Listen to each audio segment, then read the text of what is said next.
Ce document est produit par l'Université Joseph Fourier Grenoble 1 en collaboration avec la région Rhône-Alpes et l'Université numérique francophone des sciences de la santé et du sport. Dans ce chapitre, nous allons étendre les résultats de l'équation de Schrödinger aux atomes comportant plusieurs électrons. Nous serons en mesure alors de donner, pour n'importe quel atome ou ion, sa configuration électronique, c'est-à-dire pour chaque électron de l'atome ou de l'ion, de donner son énergie et l'orbital atomique par lequel il est décrit. Ceci sera fondamental en vue d'expliquer la réactivité des différents éléments et leur capacité à se lier avec d'autres éléments pour former des molécules. On va donc, dans ce chapitre sur les atomes polyélectroniques, regarder la résolution de l'équation de Schrödinger pour les atomes autres que l'atome d'hydrogène, à plus d'un électron, et je vous dirai alors ce qu'est la configuration électronique et comment elle se détermine.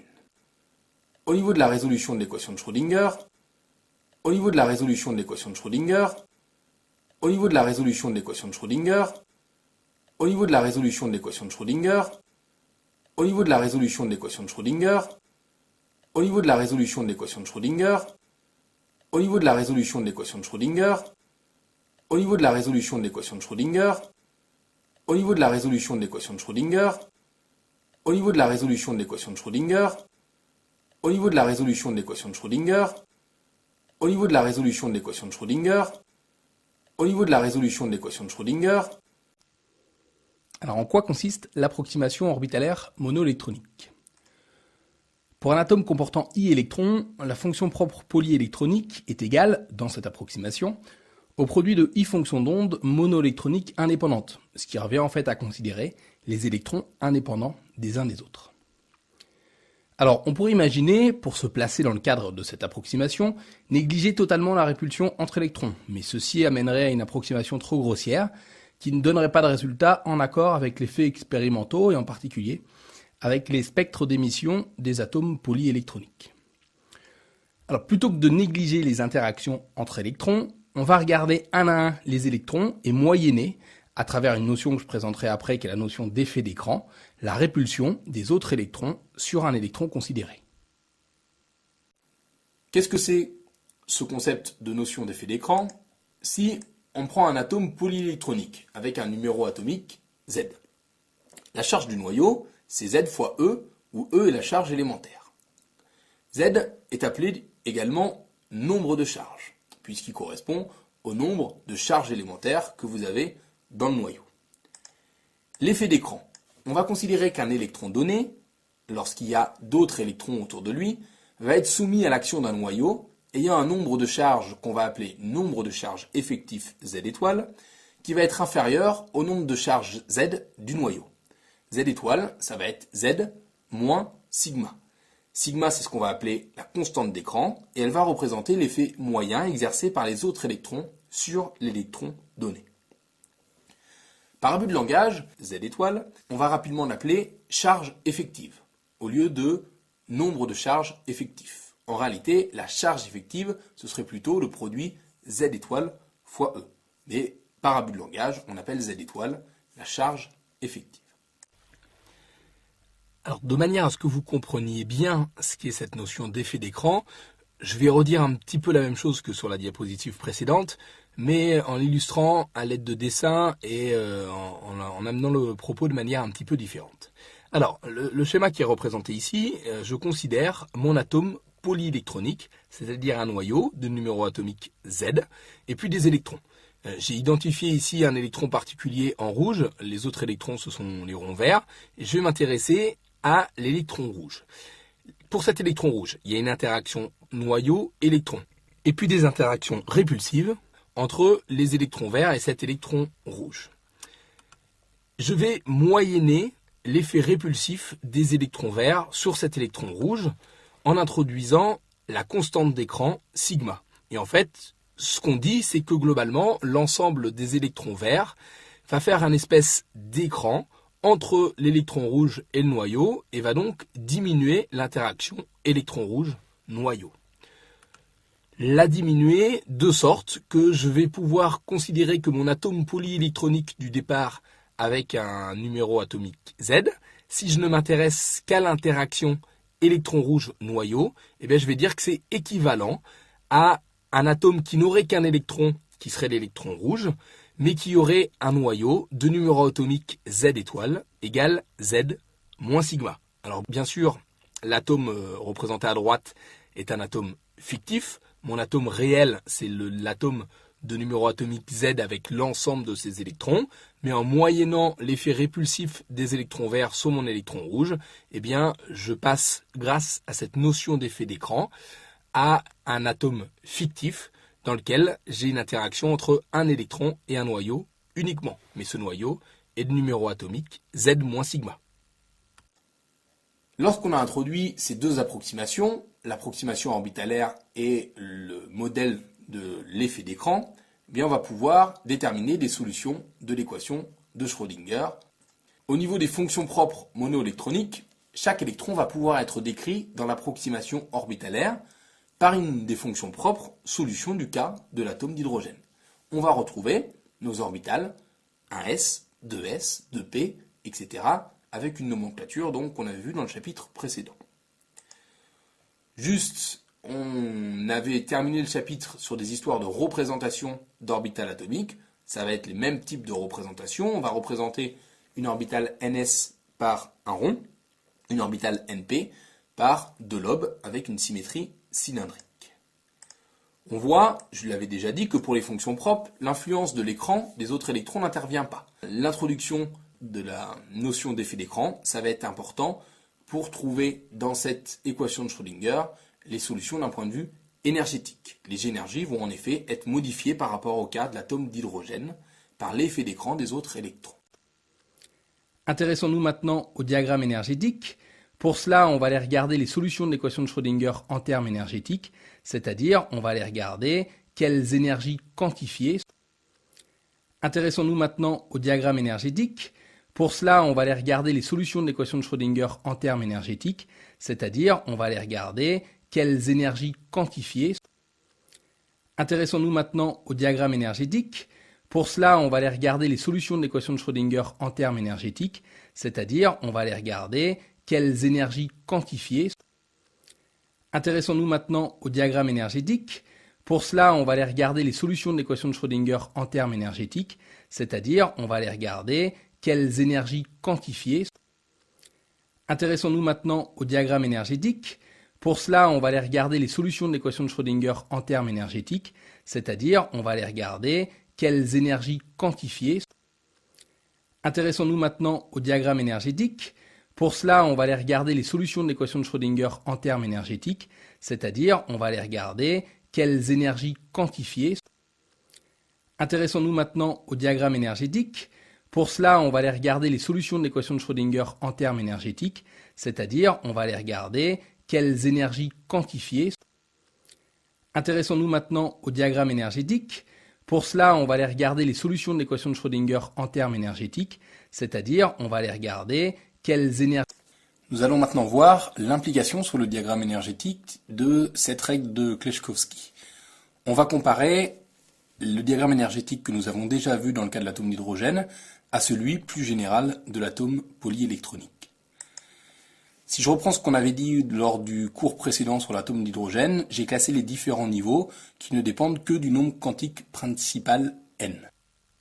Alors, j'aurais pu ajouter, et je ne l'ai pas fait essentiellement pour des questions pratiques et des questions de place, j'aurais pu faire apparaître que à chaque fois que je parle d'orbital S, je considère une orbitale, d'orbital P, il y a en fait 3 orbitales, d'orbital D, 5 orbitales, etc., etc. Mais je vais faire apparaître ces différentes orbitales dans le cas de l'atome polyélectronique, ici sur cette diapositive.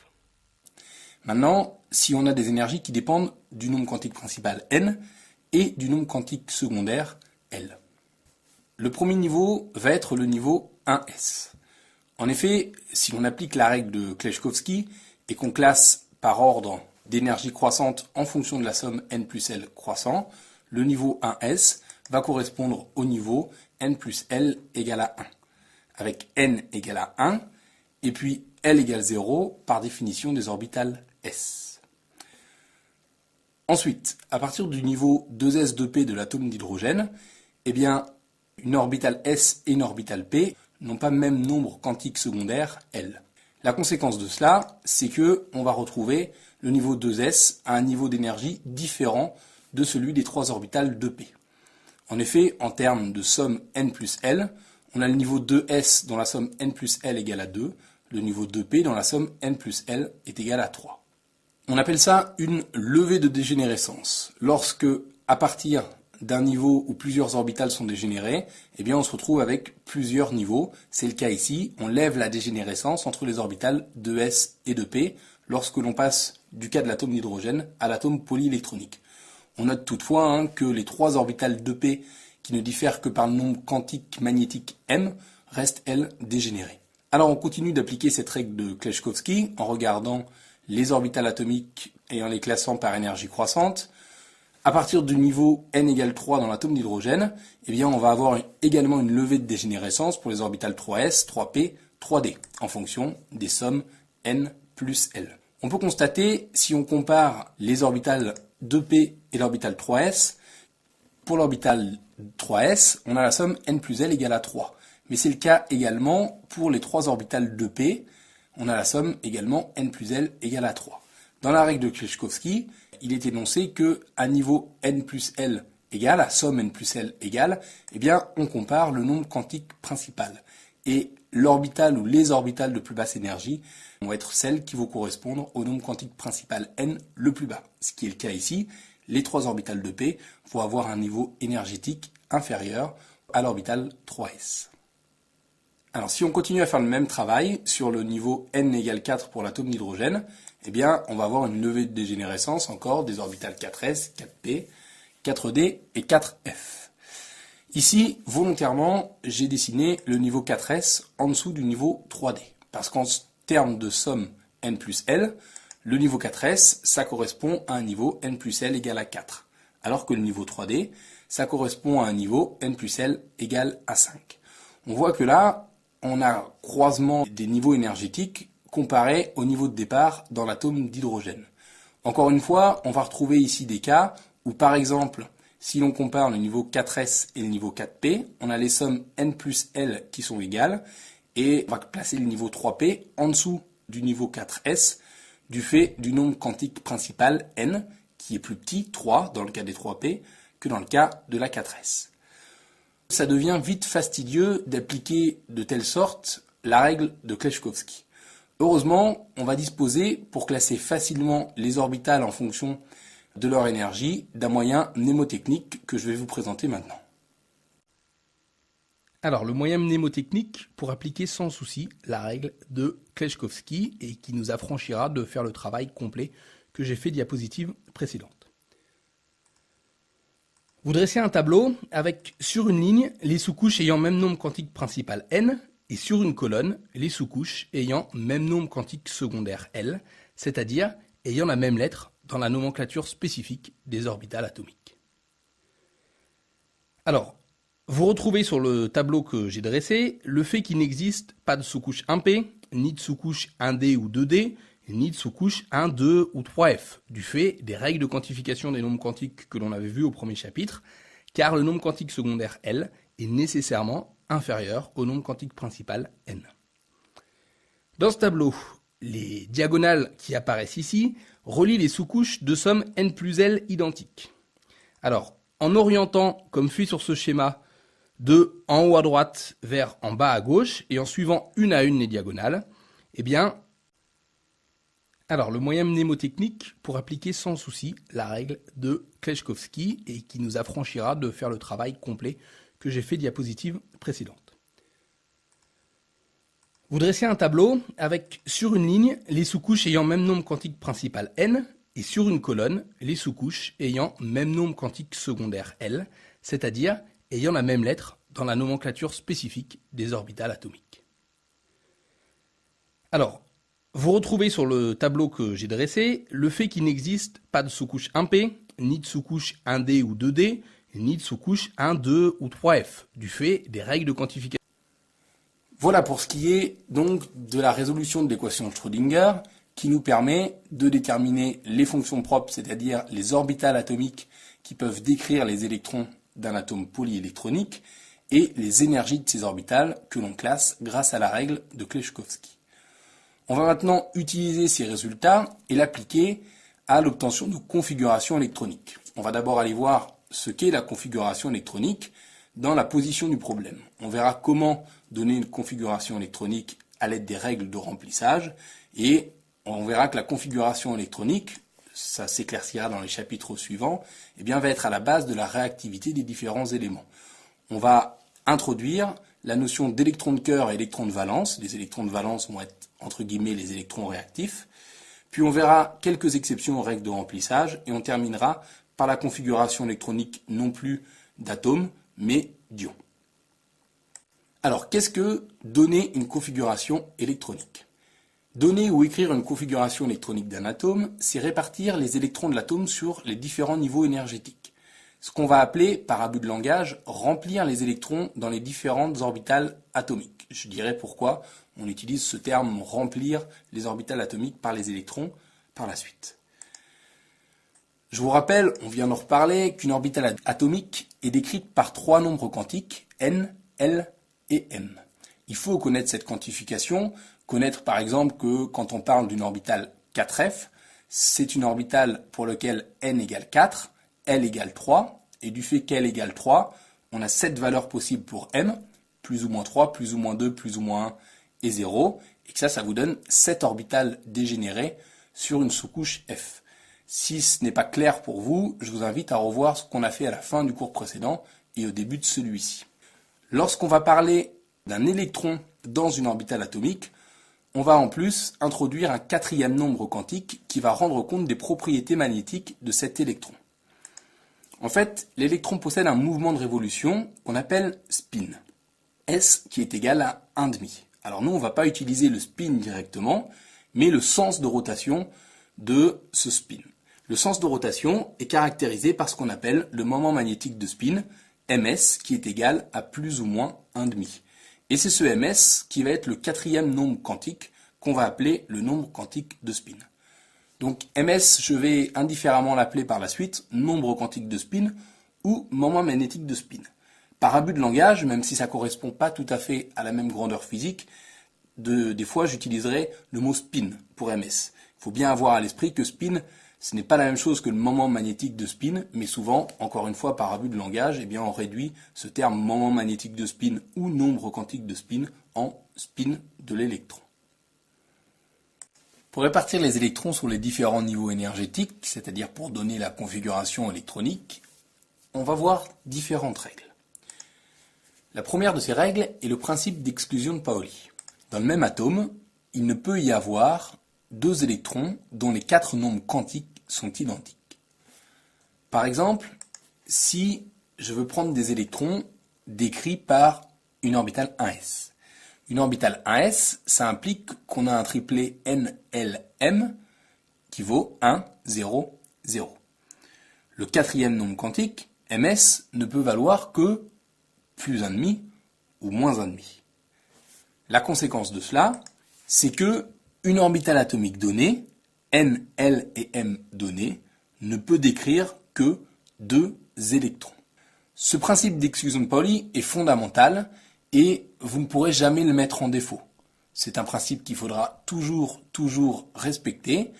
Une configuration électronique qui ne respecte pas le principe d'exclusion de Pauli est appelée une configuration interdite. Pour répartir les électrons sur les différents niveaux énergétiques, c'est-à-dire pour donner la configuration électronique, on va voir différentes règles. La première de ces règles est le principe d'exclusion de Pauli. Dans le même atome, il ne peut y avoir 2 électrons dont les 4 nombres quantiques sont identiques. Par exemple, si je veux prendre des électrons décrits par une orbitale 1s. Une orbitale 1s, ça implique qu'on a un triplet NLM qui vaut 1, 0, 0. La deuxième règle de remplissage que nous allons voir est ce qu'on appelle la règle de stabilité. On va remplir les orbitales atomiques par ordre croissant d'énergie en commençant par l'orbitale atomique de plus basse énergie, c'est-à-dire d'après la règle de Kleshkovsky, l'orbitale 1s. Ceci, c'est de manière à obtenir la configuration de minimum d'énergie, qui va être en fait la configuration la plus stable. Et c'est valable bien entendu pour la configuration électronique dans l'état fondamental, puisque dès lors qu'on a au moins un électron qui est dans un état excité, eh bien on n'est plus dans un minimum d'énergie, on n'est plus dans un état de stabilité maximum. L'ordre croissant d'énergie pour le remplissage, ça va être donné par la règle de Kleshkovsky. Nous allons illustrer le principe d'exclusion de Pauli ainsi que la règle de stabilité sur un exemple, et ça va nous permettre de donner les trois types de représentation de la configuration électronique. L'exemple que nous allons utiliser, c'est celui de l'atome de bore qui a un numéro atomique de 5. Donc il y a 5 électrons lorsqu'il est sous l'état d'atome. On va bien sûr travailler, étant donné qu'on travaille avec la règle de stabilité, dans l'état fondamental. La première des représentations, c'est la représentation dans le diagramme énergétique. On va représenter les électrons par des flèches verticales, soit une flèche vers le haut si ms égale à plus 1,5, soit une flèche vers le bas si ms égale à moins 1,5. La représentation accolée d'une flèche vers le haut et d'une flèche vers le bas, eh bien, ça va concerner deux électrons qui vont être décrits par la même orbitale atomique. Ces électrons vont être dits antiparallèles, de moments magnétiques de spin différents, et ils sont forcément, s'ils sont décrits par la même OA, antiparallèles pour respecter le principe d'exclusion de Pauli.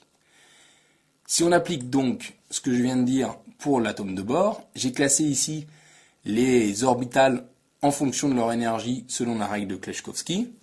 J'ai 5 électrons à placer. Mes deux premiers électrons vont se placer dans le niveau le plus bas, le niveau 1s, donc l'orbital atomique 1s, avec forcément des ms différents. Ensuite, deux électrons suivants se placent dans l'orbital 2s, et il me reste un cinquième électron à placer, que je vais pouvoir placer sur la sous-couche de P dans l'une des trois orbitales de P. Je choisis ici de mettre l'électron avec un moment magnétique de spin positif et dans l'orbitale sur ma représentation de gauche. Mais j'ai en fait plusieurs représentations équivalentes, et ça n'est qu'une représentation possible. Pourquoi ? Si les niveaux 1s et 2s étant les mêmes, je représente uniquement les niveaux 2p, je vais avoir 5 autres représentations équivalentes. J'aurais pu choisir de mettre l'électron dans l'orbital du milieu ou dans l'orbital de droite. Mais j'aurais très bien pu choisir aussi pour cet électron de lui donner un moment magnétique de spin négatif, moins 1,5, dans l'orbital de gauche, dans celle du milieu ou dans celle de droite. Donc j'ai ici 6 représentations possibles. Par habitude, on a coutume, lorsqu'on a le choix, de placer l'électron lorsqu'il est tout seul et qu'on doit le placer dans une sous-couche, sur l'orbitale représentée à gauche, avec un spin vers le haut, avec une flèche vers le haut, mais ce n'est qu'une habitude et ce n'est pas une convention. La deuxième représentation possible, c'est ce qu'on appelle la représentation en cases quantiques. Les orbitales atomiques vont être représentées par des cases, appelées cases quantiques. Les cases accolées représentent des orbitales dégénérées. Donc si je donne l'ordre des premières orbitales selon la règle de Kleshkovsky, voici comment on va les dessiner. Orbitale 1s, 2s, les trois orbitales 2p dégénérées, donc 3 cases accolées, l'orbitale 3s, puis les 3 orbitales 3p dégénérées, etc., etc. On aurait pu représenter l'orbitale 4s, les 5 orbitales 3d, et ainsi de suite.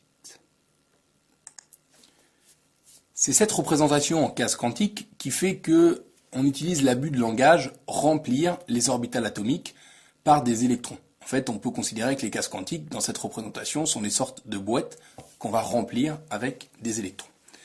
Revenons au cas du bore, 5 électrons à placer.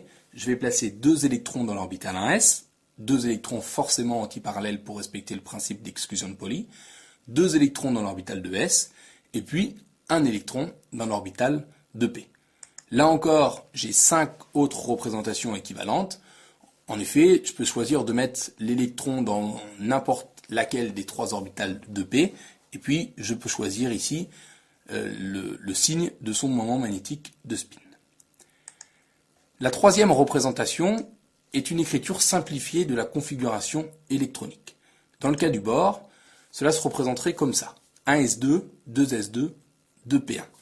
On écrit les sous-couches en commençant à gauche par la sous-couche de plus basse énergie, et puis on indique les électrons dans chaque sous-couche en exposant. 1s2, 2s2, 2p1 pour l'atome de bore. On va voir rapidement que cette écriture simplifiée est celle qu'on va utiliser la plus fréquemment, parce qu'elle est la plus simple et la plus rapide à utiliser, mais qu'elle ne met pas en évidence une dernière règle de remplissage qu'on n'a pas encore vue, mais qu'on verra dans la diapositive suivante, qui est ce qu'on appelle la règle de Hund. La règle de Hund, eh bien, pour l'énoncer, on va d'abord se poser la question de la configuration électronique du carbone dans son état fondamental. Le carbone, c'est l'élément avec un numéro atomique de 6. Donc 6 électrons, puisqu'on considère l'atome et pas le carbone sous une forme ionique. On travaille, encore une fois, bien sûr dans l'état fondamental, puisqu'on va faire un remplissage qui respecte la règle de stabilité. Alors, dans le cas du bore, on avait 5 électrons. Dans le cas du carbone, il suffit d'en rajouter un 6e. Où est-ce que je vais rajouter mon 6e électron? Eh bien, je reprends la configuration électronique du bore avec une représentation en diagramme énergétique. Je peux choisir de mettre mon 6e électron dans la même orbitale de P avec un spin antiparallèle. Parce que je respecte toujours le principe d'exclusion de Pauli, ça je ne peux pas faire autrement. J'aurais pu choisir de mettre mon 2e électron dans l'orbitale du milieu, soit avec un spin négatif, ou soit, puisqu'il n'est pas dans la même orbitale atomique, avec un spin parallèle. Ça, c'est possible. La règle de Hund, elle nous dit que pour les orbitales dégénérées, l'état de stabilité maximum est obtenu lorsque les électrons occupent le nombre maximum de ces orbitales atomiques dégénérées, leur spin étant parallèle, ou leur nombre magnétique de spin étant parallèle.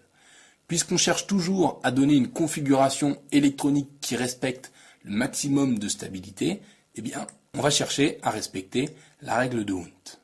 Ainsi, si je regarde les 3 possibilités que je vous ai données juste au-dessus, eh bien, c'est la possibilité de droite qui va respecter la règle de Hund. C'est-à-dire que j'occupe un maximum d'orbitales et que je passe les électrons avec des spins parallèles. La possibilité de droite va être donc l'état fondamental, et j'ai représenté aussi une autre représentation en case quantique. Il reste encore diverses possibilités pour représenter cet état fondamental. Parce que vous voyez que sur les orbitales de P ici, il y a en fait 2 orbitales avec un électron et une orbitale vide. L'orbitale vide, ça aurait très bien pu être l'orbitale du milieu ou l'orbitale de gauche. De la même manière, j'ai besoin pour respecter la règle de Hund que les spins soient parallèles, mais j'aurais pu dessiner les 2 spins des 2 électrons dans 2 orbitales de P avec un signe -1,5. Ils auraient été tout de même parallèles.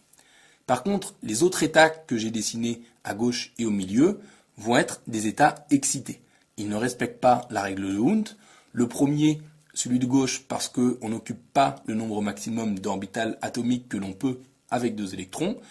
Et le deuxième, parce que les spins sont antiparallèles, alors que lorsque on est dans 2 orbitales différentes, on va essayer d'avoir un maximum de spins parallèles pour respecter la règle de Hund. Je reviens sur l'utilisation de l'écriture simplifiée de la configuration électronique, qui serait ici pour le carbone 1s2, 2s2, 2p2. Cette représentation est pratique et c'est la plus rapide à mettre en œuvre, mais elle ne fait pas apparaître l'état de stabilité maximum selon la règle de Hund. Donc par habitude, on utilisera souvent cette écriture simplifiée, mais il faut savoir qu'elle ne met pas en évidence la règle de Hund, et dans certains cas, lorsqu'on vous demande ou lorsque on a des applications qui demandent de bien montrer la répartition des électrons en suivant la règle de Hund, on aura besoin de passer en case quantique ou, au choix, en représentation dans un diagramme énergétique. Grâce aux règles qu'on vient d'énoncer, vous allez être capable pour n'importe quel élément, dès qu'on vous donne son numéro atomique, donc sous forme atomique son nombre d'électrons, de donner sa configuration électronique qui est à la base de la réactivité des éléments. En particulier, lorsque l'on a cette configuration électronique, lorsqu'on l'a déterminée, eh bien, on peut discerner les électrons de cœur et les électrons de valence. Les électrons de valence sont ceux dont le nombre quantique principal n est le plus élevé, plus ceux qui appartiennent à des sous-couches en cours de remplissage. Donc, sur les premiers exemples que je vais donner ici pour illustrer cette notion d'électrons de valence, à chaque fois, je parlerai d'électrons dont le nombre quantique n est le plus élevé et je reviendrai sur les cas où on a des sous-couches en cours de remplissage un petit peu plus tard. Exemple pour le carbone. On a donné sa configuration électronique que j'écris ici sous forme simplifiée 1s2, 2s2, 2p2.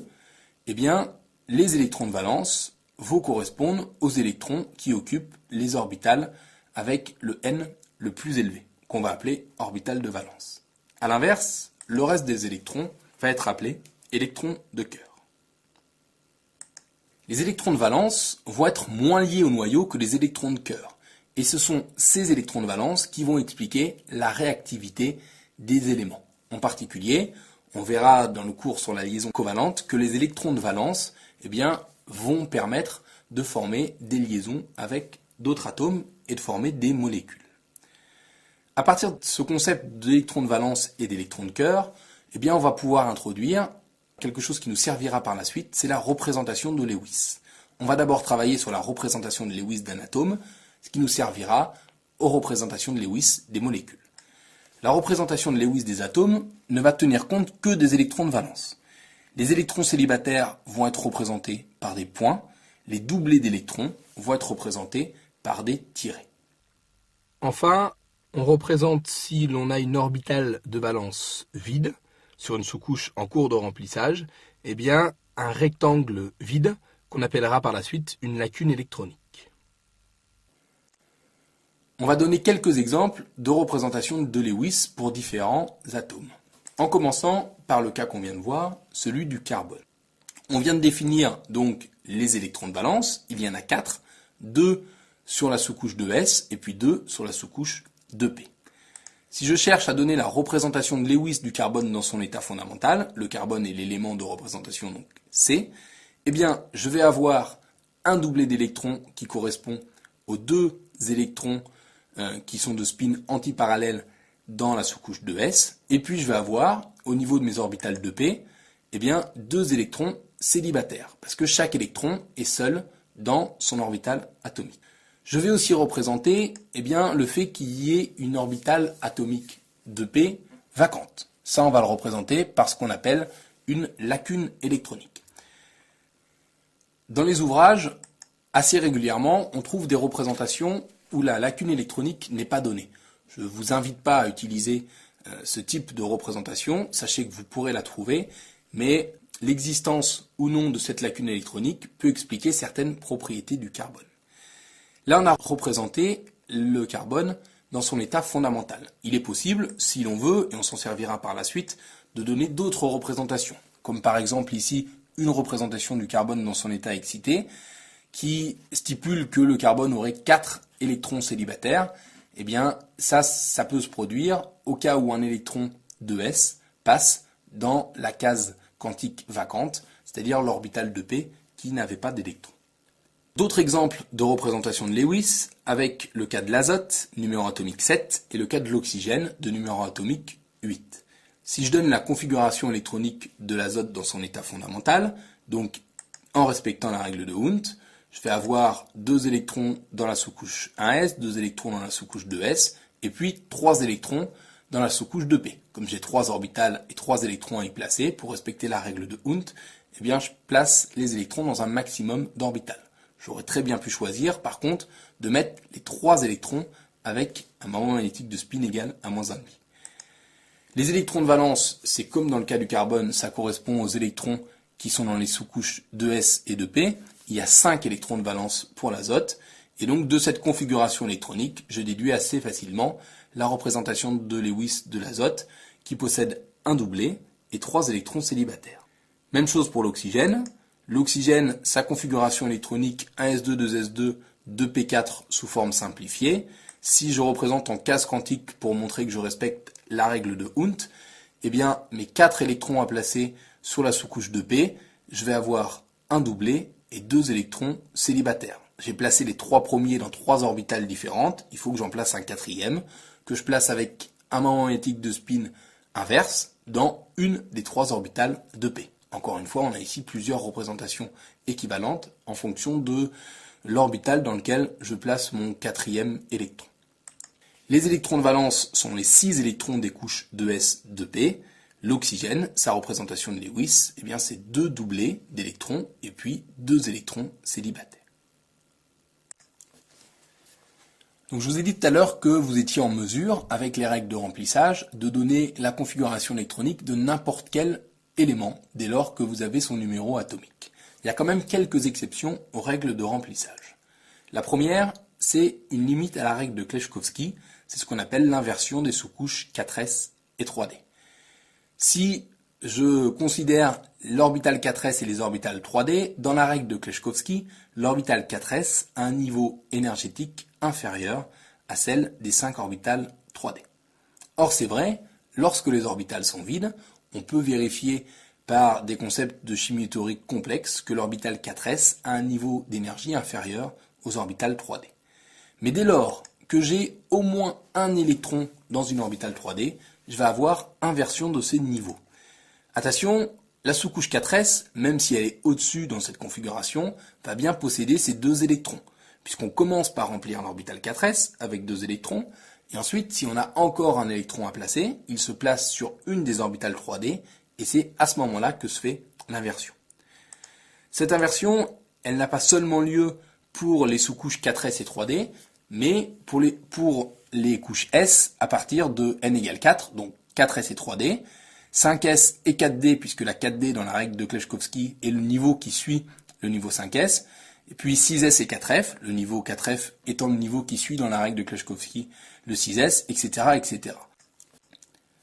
On va appliquer ce que l'on vient de voir, ça va nous permettre de récapituler certaines règles, en particulier le principe d'exclusion de Pauli, et la règle de stabilité et la règle de Hund, ainsi que cette inversion des sous-couches 4s et 3d sur le cas du sélénium. Le sélénium, c'est l'élément de numéro atomique 34, donc 34 électrons lorsqu'il est sous forme atomique. Dans son état fondamental, si donc je trace un diagramme énergétique avec le niveau des orbitales qui respecte la règle de Kleshkovsky, je vais placer 34 électrons, en commençant par le niveau de plus bas énergie, le niveau 1s. Puis le niveau 2s, à chaque fois je respecte le principe d'exclusion de Pauli. Ensuite, j'arrive aux orbitales dégénérées de P. Je vais commencer par placer 3 électrons pour occuper un maximum d'orbitales. Comme j'ai encore des électrons à placer, j'en place 3 autres avec des spins antiparallèles. Au total, pour remplir mes niveaux 1s, 2s, 2p, j'ai utilisé 10 électrons. Je continue. Je place 2 électrons dans la sous-couche 3s, 3 puis 6 électrons dans la sous-couche 3p. Au total, depuis le départ, j'ai utilisé 18 électrons. Pour aller aux 34 électrons du sélénium, il m'en reste 16. Je vais en placer 2 dans la 4s. Arrivent les orbitales 3d. Je commence à en placer 5 avec des spins parallèles. J'en ai encore plus de 5 à placer. Et donc, je place ces 5 électrons pour remplir la sous-couche 3d avec des spins antiparallèles. Depuis le début, j'en suis à 30 électrons. Il m'en reste 4 à placer, mais vous voyez ici que j'ai mis au moins un électron dans la sous-couche 3d. Donc il va falloir penser à inverser l'ordre énergétique lorsqu'on va donner la configuration électronique de la sous-couche 4s et de la sous-couche 3d. Pour les 4 électrons qui me restent à placer, eh bien, je commence à en placer 3 avec des moments magnétiques de spin parallèles dans les 3 orbitales de P dégénérées. Et enfin, je mets le 4e électron. Encore une fois, il est nécessaire que cet électron ait un spin antiparallèle pour respecter le principe d'exclusion de Pauli, mais j'aurais pu le mettre dans l'orbitale du milieu ou dans l'orbitale de droite. Si je fais maintenant le même travail en case quantique, donc j'ai représenté les cases quantiques avec des cases accolées lorsque les orbitales sont dégénérées, et je sais qu'ici je vais avoir au moins un électron dans l'orbitale 3D, donc j'ai déjà fait mon inversion sous-couche 3D, sous-couche 4s. Remplissage donc dans ces cases quantiques, 2 électrons dans la 1s, 2 électrons dans la 2s, 6 électrons dans la sous-couche 2p, 8 électrons, 2 dans la 3s et 6 dans la sous-couche 3p, 10 électrons dans la sous-couche 3d, 2 électrons dans la sous-couche 4s, il me reste 4 électrons à placer dans la sous-couche 4p. Je vais définir pour ce sélénium 6 électrons de valence. Donc les électrons de valence correspondent bien ici aux électrons qui occupent les OA de nombre quantique principal le plus élevé. Au niveau de la représentation de Lewis du sélénium, eh bien, 6 électrons de valence, on retombe dans un cas identique à l'oxygène, c'est-à-dire que je vais avoir 2 doublés d'électrons et 2 électrons célibataires. L'inversion des sous-couches S et D ou S et F est valable pour tous les éléments, possédant bien entendu suffisamment d'électrons pour qu'au moins un électron puisse atteindre la sous-couche 3D. Et cette limite à la règle de Kleshkovsky, c'est quelque chose de très important, il faut la connaître et il faut la maîtriser. L'inversion des sous-couches S et D ou S et F est valable pour tous les éléments, possédant bien entendu suffisamment d'électrons pour qu'au moins un électron puisse atteindre la sous-couche 3D. Et cette limite à la règle de Kleshkovsky, c'est quelque chose de très important, il faut la connaître et il faut la maîtriser. L'inversion des sous-couches S et D ou S et F est valable pour tous les éléments, possédant bien entendu suffisamment d'électrons pour qu'au moins un électron puisse atteindre la sous-couche 3D. Et cette limite à la règle de Kleshkovsky, c'est quelque chose de très important, il faut la connaître et il faut la maîtriser. L'inversion des sous-couches S et D ou S et F est valable pour tous les éléments, possédant bien entendu suffisamment d'électrons pour qu'au moins un électron puisse atteindre la sous-couche 3D. Et cette limite à la règle de Kleshkovsky, c'est quelque chose de très important, il faut la connaître et il faut la maîtriser. L'inversion des sous-couches S et D ou S et F est valable pour tous les éléments, possédant bien entendu suffisamment d'électrons pour qu'au moins un électron puisse atteindre la sous-couche 3D. Et cette limite à la règle de Kleshkovsky, c'est quelque chose de très important, il faut la connaître et il faut la maîtriser. L'inversion des sous-couches S et D ou S et F est valable pour tous les éléments, possédant bien entendu suffisamment d'électrons pour qu'au moins un électron puisse atteindre la sous-couche 3D. Et cette limite à la règle de Kleshkovsky, c'est quelque chose de très important, il faut la connaître et il faut la maîtriser. L'inversion des sous-couches S et D ou S et F est valable pour tous les éléments, possédant bien entendu suffisamment d'électrons pour qu'au moins un électron puisse atteindre la sous-couche 3D. Et cette limite à la règle de Kleshkovsky, c'est quelque chose de très important, il faut la connaître et il faut la maîtriser. L'inversion des sous-couches S et D ou S et F est valable pour tous les éléments, possédant bien entendu suffisamment d'électrons pour qu'au moins un électron puisse atteindre la sous-couche 3D. Et cette limite à la règle de Kleshkovsky, c'est quelque chose de très important, il faut la connaître et il faut la maîtriser. L'inversion des sous-couches S et D ou S et F est valable pour tous les éléments, possédant bien entendu suffisamment d'électrons pour qu'au moins un électron puisse atteindre la sous-couche 3D. Et cette limite à la règle de Kleshkovsky, c'est quelque chose de très important, il faut la connaître et il faut la maîtriser. L'inversion des sous-couches S et D ou S et F est valable pour tous les éléments, possédant bien entendu suffisamment d'électrons pour qu'au moins un électron puisse atteindre la sous-couche 3D. Et cette limite à la règle de Kleshkovsky, c'est quelque chose de très important, il faut la connaître et il faut la maîtriser. L'inversion des sous-couches S et D ou S et F est valable pour tous les éléments, possédant bien entendu... Ce qu'on vient de dire sur les atomes, on va pouvoir l'appliquer aux ions. On va pouvoir donner la configuration électronique des ions à l'état fondamental. On va pouvoir alors donner leurs électrons de cœur, leurs électrons de valence, donner des représentations de Lewis, et dans les cours qui vont venir, parler de la réactivité de ces ions à partir de leur configuration électronique.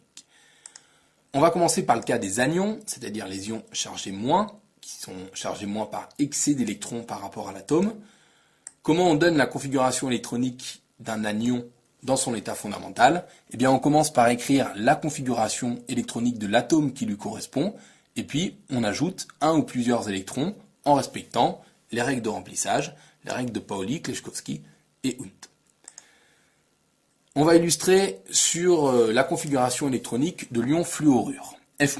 L'atome de fluor, donc le fluor est l'élément qui a un numéro atomique de 9, on va donc pour l'atome de fluor bien placer 9 électrons, donner leur répartition énergétique. Là j'ai choisi de donner une représentation en case quantique, 1s2, 2s2, 2p5, avec les 5 électrons sous la sous-couche 2p qui respectent la règle de Hund. Si je veux donner la configuration de l'ion fluorure, je vais rajouter un électron à cette configuration du fluor. Cet électron va alors s'ajouter dans l'orbital 2p qui ne possédait qu'un électron, bien entendu avec un spin antiparallèle au spin qui était déjà présent. La configuration de l'ion fluorure, 1s2, 2s2, 2p6. Si je veux donner la représentation de Lewis de ces deux espèces, pour le fluor, je vais avoir 7 électrons de valence, et donc à droite, la représentation de Lewis du fluor, 3 doublés d'électrons, un électron célibataire. Pour l'ion fluorure, je vais avoir un électron de valence de plus, et donc je vais me retrouver avec 4 doublés d'électrons. Remarquez au niveau de la notation que j'ai entouré la charge moins de l'ion fluorure. Essayez de faire ça de manière systématique, de manière à ne pas confondre ensuite sur vos représentations les charges négatives et les doublés non-lions. On va voir maintenant le cas des cations, mais ça va être similaire. Les cations sont les ions chargés positivement. On procède de la même manière, on va écrire la configuration électronique de l'atome, et puis on va enlever un ou plusieurs électrons en fonction de la charge du cation, en respectant les règles de Pauli, Kleczkowski et Hund. On va illustrer cela sur l'ion sodium Na+. Le sodium, c'est l'élément avec un numéro atomique de 11, sa configuration électronique est de 1s2, 2s2, 2p6, 3s1. Si je veux donner la configuration électronique de l'ion sodium, il suffit d'enlever un électron, et bien j'enlève l'électron qui est dans l'orbital atomique de plus haute énergie, afin au final de respecter le principe de stabilité.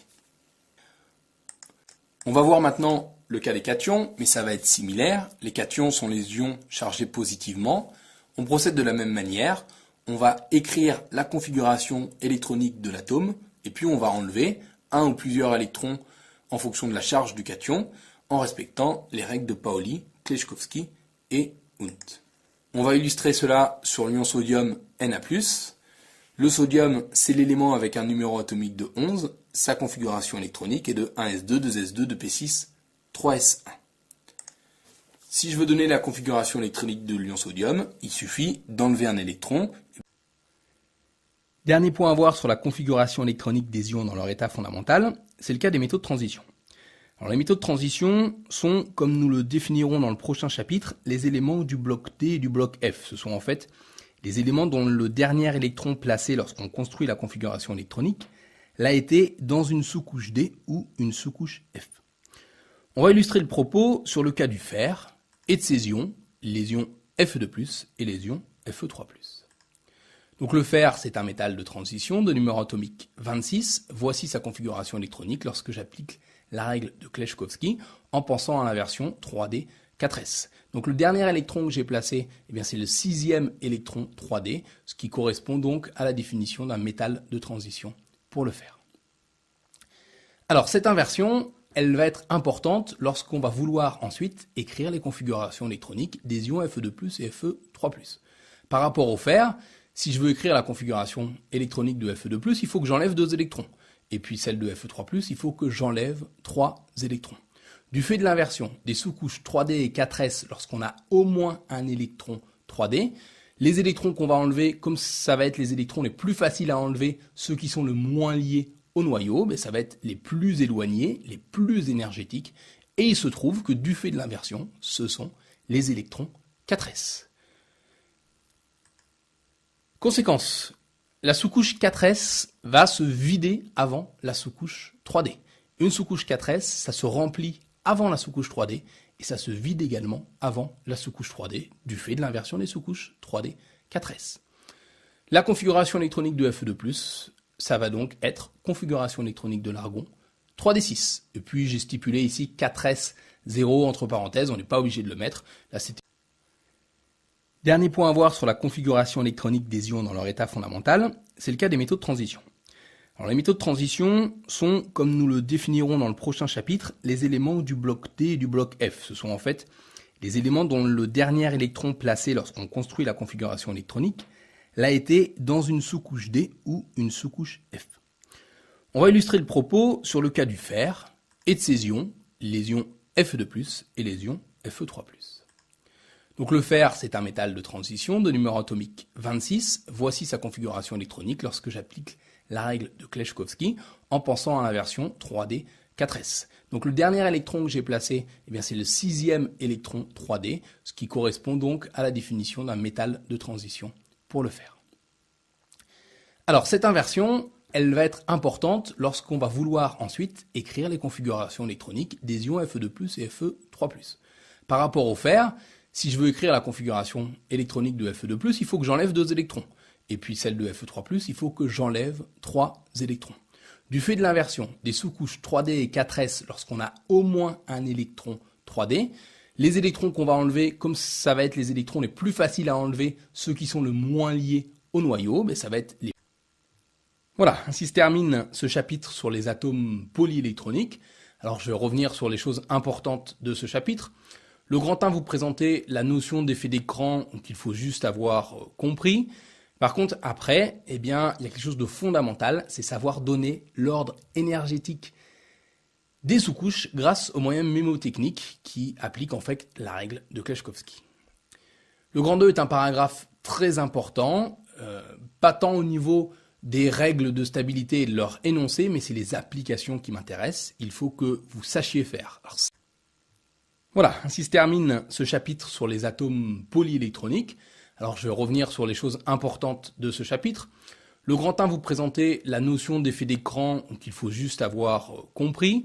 Par contre, après, il y a quelque chose de fondamental, c'est savoir donner l'ordre énergétique des sous-couches grâce aux moyens mémotechniques qui